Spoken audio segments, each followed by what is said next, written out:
Iran పైన Israel కూడా చాలా భీకరంగా దాడులు కొనసాగిస్తోంది. ఇప్పటికే ఇరాన్ అటు ఇజ్రాయెల్లోని కీలకమైన నగరాలు టెల్ అవీవ్, హోలాన్, రమత్ ఖాన్ ఈ ప్రాంతాల్ని పూర్తిగా శిథిలం చేసింది, పూర్తిగా కుప్పకూల్చింది. దీనికి ప్రతీకార దాడిలో భాగంగా ఇజ్రాయెల్ ఇరాన్ పైన ఇప్పుడు రెచ్చిపోతోంది. ఏకంగా అక్కడి న్యూక్లియర్ స్థావరాన్ని టార్గెట్ గా ఇప్పుడు దాడులు చేస్తోంది. హెవీ రియాక్టర్స్ పూర్తిగా కుప్పకూలిపోయాయి. దానికి సంబంధించిన బిగ్గెస్ట్ బ్రేకింగ్ న్యూస్ మనం టీవీ స్క్రీన్ పైన చూస్తున్నాం. సుమారుగా 80 ఫైటర్ జెట్లతో ఇజ్రాయెల్ పైన విరుచుకుపడింది ఇరాన్ పైన. అయితే ఇరాన్ అణుస్థావరాల టార్గెట్ గా ఇజ్రాయెల్ దాడులు చేస్తోంది.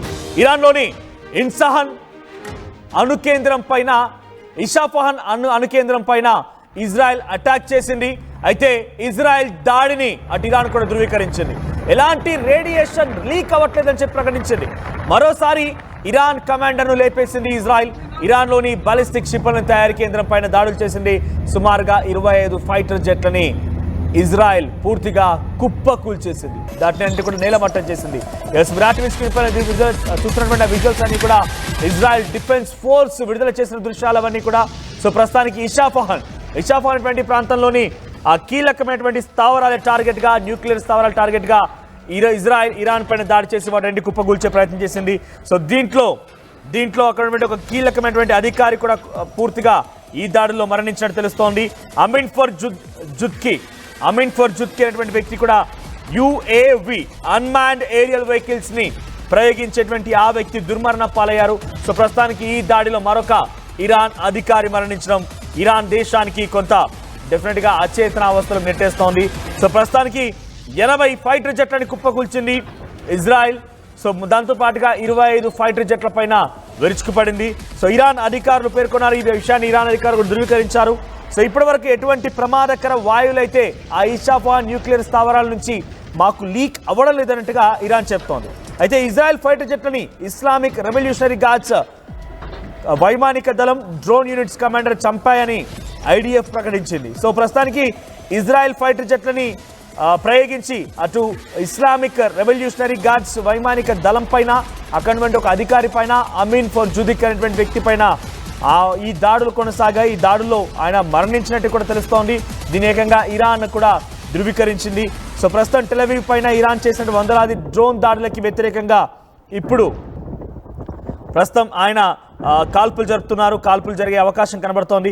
సో ఇజ్రాయెల్ ఫైటర్ జెట్లను ఇస్లామిక్ రెవల్యూషనరీ గార్డ్స్ వైమానిక దళం డ్రోన్ యూనిట్ కమాండర్ను చంపాయని IDF ప్రకటించింది. అయితే టెల్ అవీవ్ ప్రాంతం పైన దాడి చేసినటువంటి దాంట్లో ఈ అమీన్ జుదిక్కి చాలా కీలక పాత్ర పోషించారు.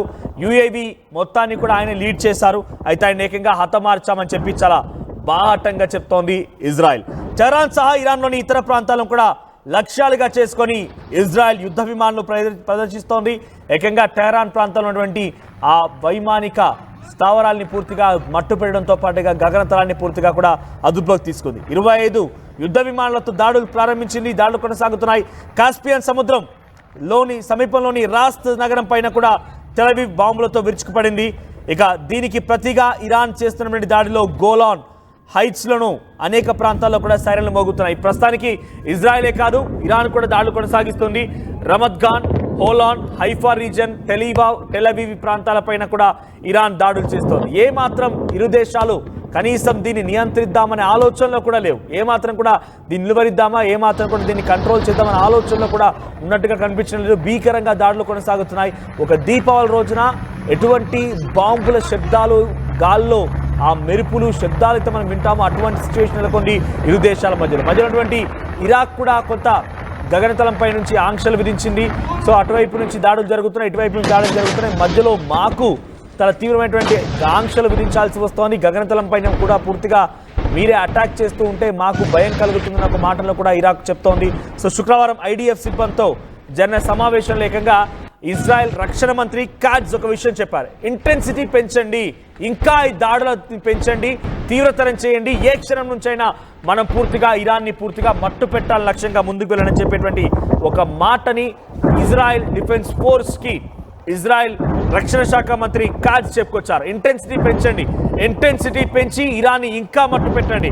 ఇషాఫహాన్, తబ్రీజ్, తర్వాత టెహరాన్, అర్క్ ఈ ప్రాంతాన్ని పూర్తిగా మట్టు పెట్టారని చెప్తున్నారు. ఇప్పటికే నతంజా ప్రాంతంలో చాలా క్లియర్గా ఇండియన్ అటామిక్ ఎనర్జీస్ అధికారి రఫుల్ గసోరీ ఇచ్చినటువంటి ప్రకటన మేరకి అక్కడ రేడియేషన్ లీక్ అవుతోంది, కొంత కంట్రోల్ చేసే ప్రయత్నం చేశారు. ఇప్పుడు ఈసాఫాన్ ప్రాంతంలో కూడా న్యూక్లియర్ స్థావరాలపైన ఇజ్రాయెల్ టార్గెట్ చేసి దాడులు చేసినట్టు తెలుస్తోంది. కానీ ఆ దాడుల్లో ఎటువంటి రేడియేషన్ లీక్ అవ్వడం లేదు. కానీ దాడి జరిగిందని మాత్రం ఇరాన్ గుర్తించి ఇరాన్ సంబంధించినటువంటి అధికారులు ధృవీకరించారు. ఇక్కడితో ఆగలేదు. ఏకంగా టెలబీవ్, హోలాన్, ఆ తర్వాత హైఫా రీజన్ పైన ఏదైతే డ్రోన్ దాడి చేస్తున్నటువంటి ఒక కీలకమైన అధికారి దాన్ని ఆర్గనైజ్ చేస్తున్నారో అమీన్ ఫర్ జుత్కి. సో అమీన్ జుత్కీని ప్రస్తుతానికి ఇజ్రాయెల్ తమ దాడుల్లో కుప్పకూల్ చేసింది, నేలమట్టం చేసేసింది, హతమార్చింది. ఒక అధికారి మరోసారి మరణించిన వార్త ఇజ్రాయెల్కి చాలా సంతోషాన్ని ఇస్తే ఇరాన్కి మాత్రం తీర నష్టాన్ని వాటిల్లింది. ఇరాన్ మాత్రం ఈ వరుస అధికారుల మరణాలను ఏమాత్రం తట్టుకోలేకపోతుంది. ఇప్పటికే అక్కడి ఆర్మీ చీఫ్ని, అక్కడి ఎయిర్ ఫోర్స్ చీఫ్ని, అక్కడి వింగ్ కమాండర్ని ఇజ్రాయెల్ హతమొందించింది.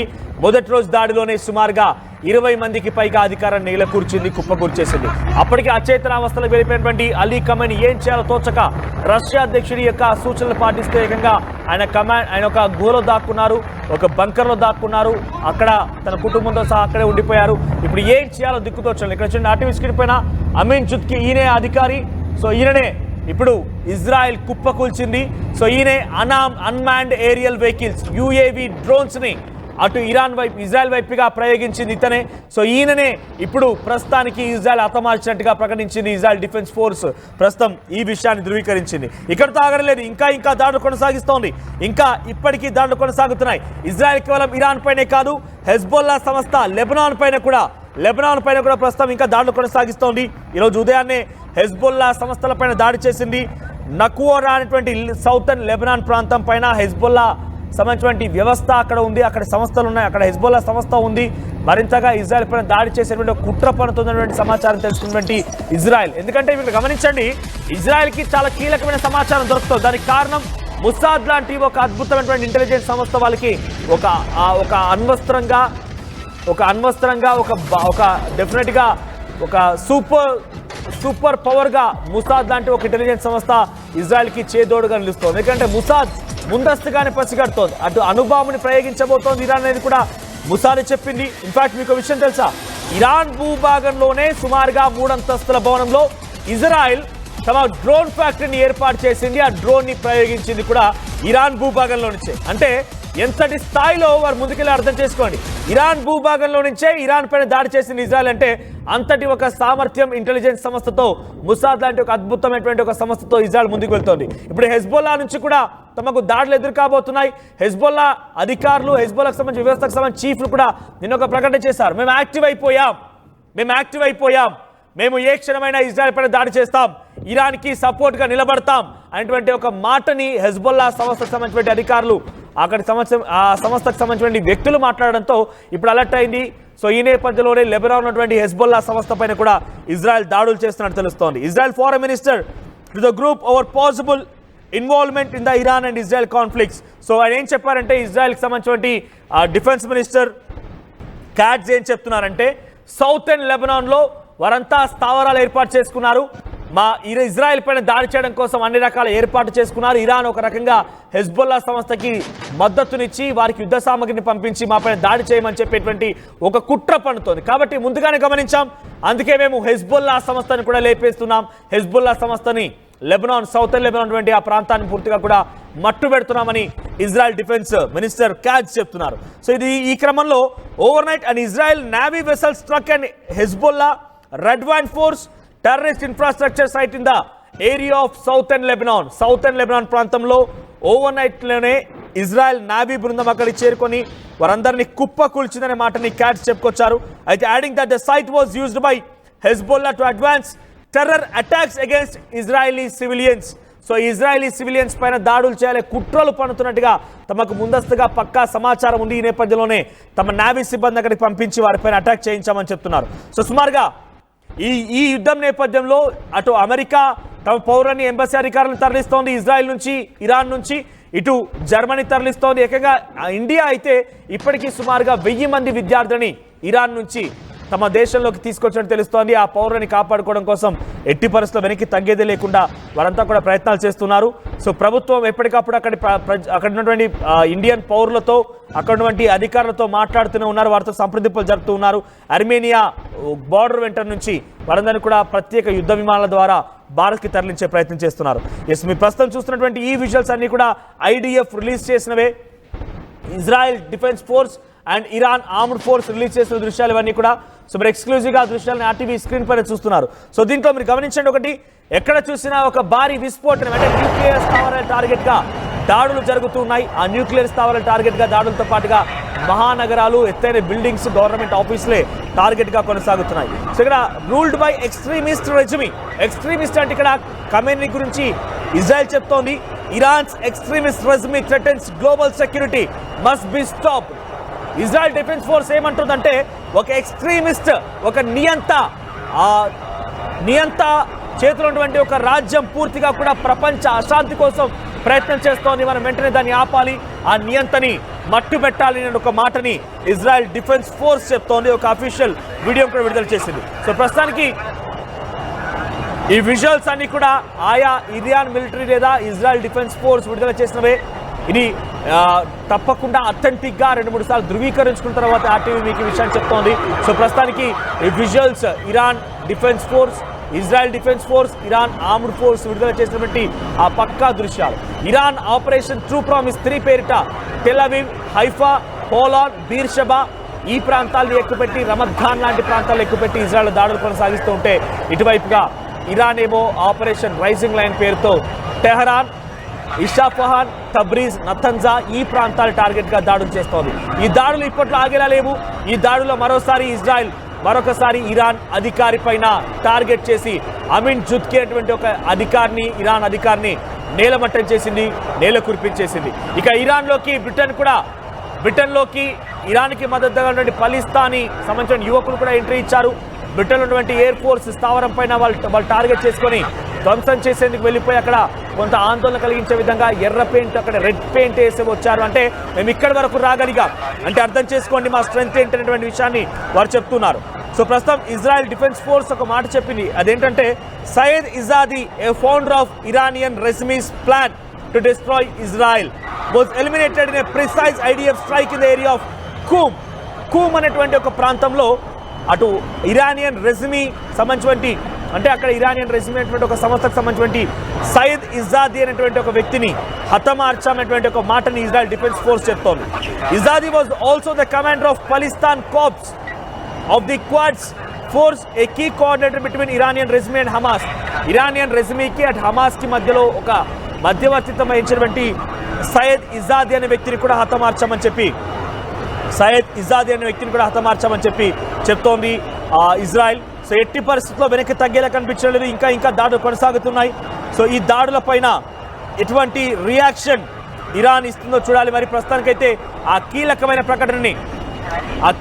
ప్రకటనని ఇజ్రాయెల్ చేస్తోంది. ఇజ్రాయెల్ చెప్తోంది ఎట్టి పరిస్థితుల్లో ఎవరిని వదిలే ప్రసక్తే లేదు. చాలా కీలకమైన స్థావరాలు టార్గెట్గా ముందుకు వెళ్తున్నాం, న్యూక్లియర్ స్థావరాలు, అక్కడ ఉన్నటువంటి కీలకమైన అధికారులు టార్గెట్గా ముందుకు వెళ్తున్నాం. కాబట్టి ఎట్టి పరిస్థితుల్లో కూడా తామే విజయం సాధిస్తామనే భావన ఉంది. కానీ అమెరికా ఏం చెప్తుందంటే ఇజ్రాయెల్ కన్నా సీన్ లేదు, ఒంటరిగా వెళ్ళి ఏం చేయలేదు, ఒంటరిగా వెళ్ళి ప్రయత్నం చేసినా కూడా అక్కడ మోకర్లేయడం తప్ప అంతకుమించి చేసింది ఏం లేదు. ఇజ్రాయెల్తో అంత స్థైర్యం, శక్తి లేదనే మాటని అమెరికా అధ్యక్షుడు డొనాల్డ్ ట్రంప్ మాట్లాడుతున్నారు. మరి చూద్దాం, ఈ రోజు వరకైతే ఇంకా దాడులు కొనసాగుతుంది. ఈరోజు 9వ రోజు, ఏమాత్రం తగ్గకుండా ఇరు దేశాలు కూడా దాడులు కొనసాగిస్తూనే ఉన్నాయి. సో మరి దాడి ఎటువంటి పరిస్థితులు దాడి తీస్తుందో చూడాల్సిన అవసరం అయితే ఉంది.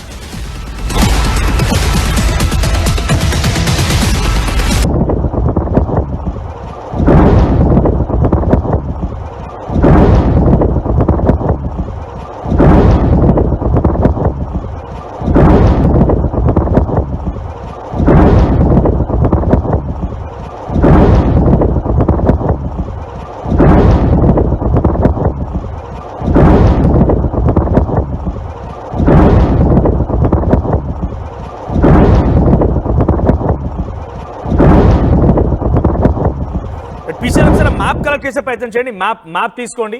సో ఫోర్దో, ఇసాఫహాన్, సో ఇవన్నీ కూడా చాలా కీలకమైన ప్రాంతాలు. అక్కడ ఇరాన్ ఉన్నటువంటి స్థావరాలు ఇవన్నీ కూడా న్యూక్లియర్ స్థావరాలు.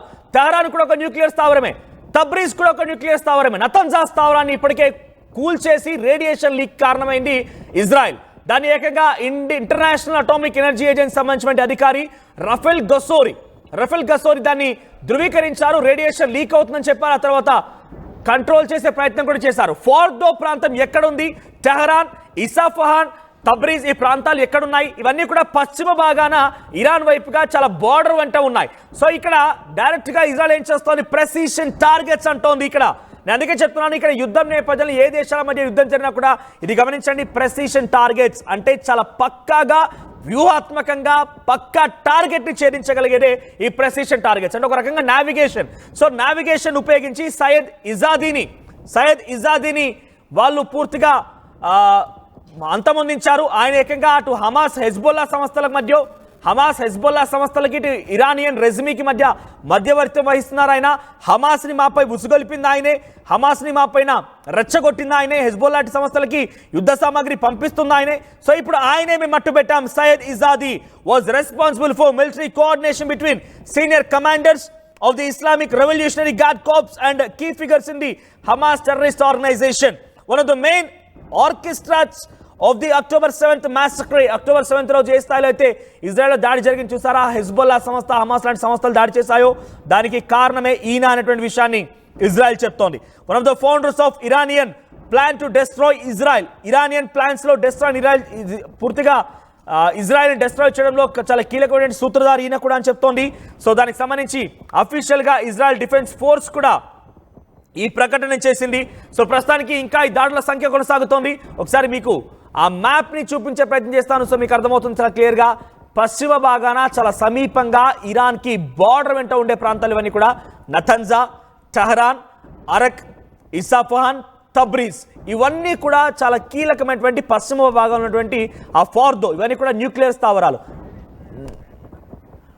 ఒక్కసారి మనం ఈరోజు దాడికి సంబంధించిన విజువల్స్ చూద్దాం.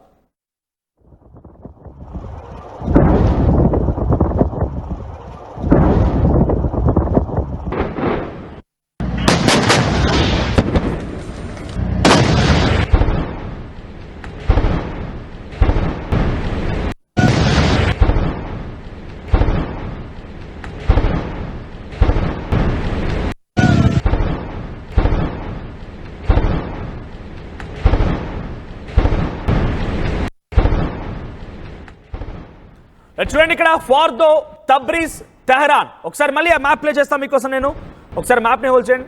సో మ్యాప్లో చూడండి ఈ ప్రాంతాలే చాలా కీలకమైనవి. ఇవి కనుక మట్టు పెడితే ఇజ్రాయెల్ ఇరాన్ యుద్ధం ఒక రకంగా ముగింపు పలికినట్టే. ఎందుకంటే ఇక్కడి నుంచే చాలా కీలకమైన న్యూక్లియర్ స్థావరాలు ఉన్నాయి. ఇక్కడ చాలా క్లియర్గా వినండి మీరు. అక్కడ Natanz site assessment of uranium, Isfahan site of nuclear, Shiraz, Arak, Tehran, ఆ తర్వాత తబ్రీజ్ ఈ ప్రిన్సిపల్ బొంబార్డ్మెంట్ సర్వెంట్స్ అంటే అక్కడ ఆ లాంగ్వేజ్ మీరు అర్థం చేసుకోండి. చాలా కీలకమైన ప్రాంతాలే ఇక్కడ ఉన్నాయి, బొంబార్డింగ్ సంబంధించిన ప్రాంతాలు ఇక్కడ ఉన్నాయని చెప్పి దానికి స్టార్ మార్క్ చేసి పెట్టారు. దాంట్లో టెహరాన్, అరాక్, నతన్జా, ఇస్ఫహాన్, తబ్రీజ్, ఫోర్దో ఈ ప్రాంతాలు ఉన్నాయి. ఫోర్దో ప్రాంతాన్ని కనుక పూర్తిగా కుప్పకూల్చితే అది అమెరికాకి దాదాపుగా ఒక విజయం సాధించినట్టే, ఇజ్రాయెల్ని కూడా ఒక రకంగా విజయం సాధించినట్టే. కానీ దాన్ని కుప్పకూల్చే స్థైర్యం ఇజ్రాయెల్ దగ్గర లేదు. కేవలం ఇస్ఫహాన్ దగ్గర కొన్ని స్థావరాల్ని, తర్వాత నతాన్జా ఆ స్థావరాల్ని కుప్పగొల్చింది కలిగింది, కానీ ఫోర్దో ప్రాంతాన్ని ఏమాత్రం కూడా టచ్ చేయలేదనేది చాలా క్లియర్గా అటు అమెరికా తన మిత్రుత్వ దేశమైనటువంటి ఇజ్రాయెల్తో అంత సీన్ లేదు, అది కాదు కూడదనేటువంటి మాటని అమెరికా చెప్తోంది. సో ఈ నేపథ్యంలో అక్కడ టెహరాన్లో దాడులు జరుగుతున్నాయి, ఇస్ఫహాన్లో దాడులు జరుగుతున్నాయి, తబ్రీజ్లో దాడులు జరుగుతున్నాయి, నతన్జా ప్రాంతాల్లో దాడులు జరుగుతున్నాయి, కూమ్ అనేటువంటి ఒక ప్రాంతాల్లో కూడా దాడులు జరిపి అమీన్ జుద్కి అనేటువంటి ఒక యుఏవి కమాండర్ని కుప్పకూల్చింది. ఆ తర్వాత ఇప్పుడు తాజాగా మరొక వ్యక్తిని కూడా సయ్యద్ ఇజాదీ అనే వ్యక్తిని కూడా ఆయన ఏకంగా ఇజ్రాయెల్ని అంతమొందించాలని లక్ష్యంతో హెజ్బొల్లా, హమాస్ సంస్థలకి యుద్ధ సామాగ్రిని పంపించడం కానివ్వండి, ఐడియాలజికల్గా ఆలోచనలు ఇవ్వడం కానివ్వండి, మధ్యవర్తం వహించే వ్యక్తి ఆయనను కూడా హతమార్చామని చెప్పి ప్రస్తుతానికి ఇజ్రాయెల్ డిఫెన్స్ ఫోర్స్ ప్రకటించింది. సో ప్రస్తుతం నేను చెప్తున్నంతా కూడా ఇజ్రాయెల్ డిఫెన్స్ ఫోర్స్ ఏ రకంగా ఇరాన్ పైన దాడులు కొనసాగిస్తుంది అనేది. సో దీనికి రిటలియేషన్లో భాగంగా ఏ రకంగా ఇరాన్ దెబ్బ కొడుతుందో చూడాలి మరి.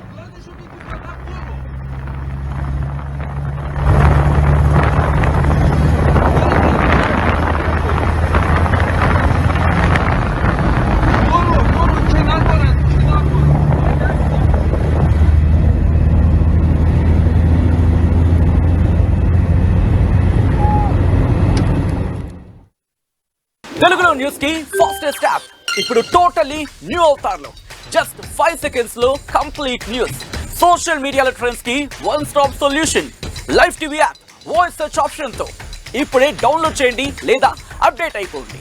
యాప్ లింక్ డిస్క్రిప్షన్ లో ఉంది.